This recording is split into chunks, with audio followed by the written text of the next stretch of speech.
Watch me turn this to that. All right, so we are set up. I have a nice long line there from the back of the fender to the back of the light. I even cut out the windows. I don't know if I recommend that, but it happened to work in this case. Oh, it's also because there's a little panel divide at the front corner there. You can see me cut it right in half, which means I can take out all the extra by taking it from back to front, and there's a cutoff. First, I'm getting my vertical line down nice and, well, somewhat smooth. And then I'm going to work up from there and then down from there. Pretty standard for a sedan. You choose your one biggest piece, your one biggest line, and then you choose your up or down or your side to side. It's almost always an up and down in this kind of case. And an extra beginner's note in this case, the setup is obviously including cutting out the wheel wells, cutting as close to all of the edges that you're working to as you can. So the bumper's cut out, it's cut out at the top line where the roof is gonna have a little gutter up there or whatever, it cuts off there and I tuck it in. Anywhere where you're tucking or trimming to, just cut off all your excess, anything in excess of 3 inches, because you'll usually want a few inches to pull on, to forgive, and to touch with your oily, greasy fingers. And then, of course, you'll see me pull the paper down as I'm bringing the bottom half down as I start to work down. You can pull the paper down as you work, or you can pull it right off. I pull it right off there so I can pull glass. And if you give yourself a folded edge, if you fold the paper down after you cut it off, then before you anchor it, then you have something to pull down on the fold. But either way, you are going to pull that paper down, and the initial setup will always help with a smooth execution if it's a good setup.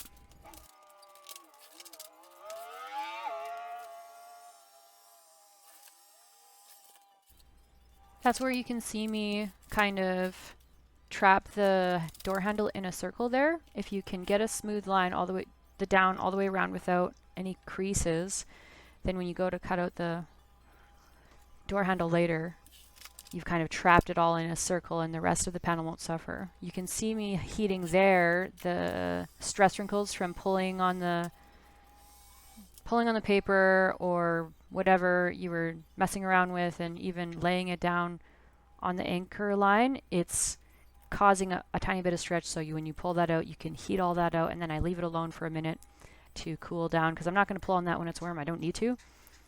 I just heat it out to glass, and then there I can pull it on in again and get glass just fine.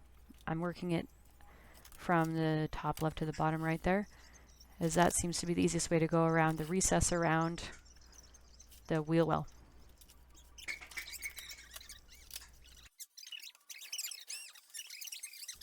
I believe I also did put inlays in those door handles before I put the top main color on, so that the tile line would go over top of the recess edges instead of underneath. It's better to put the recesses in first usually. And I'll show this later in pictures, but the side bumpers, the inlays on the front, the mirrors, possibly the handles, those are all carbon fiber inlays because this guy wanted some cool accents. Black doesn't pop out too much on this green-purple color change satin that I've got going, so the carbon was kind of a cool little detail.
There's a before and after trim.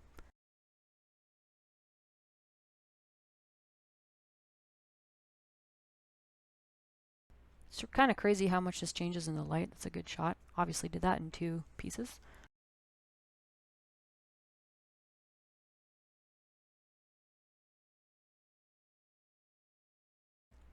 Thanks for watching.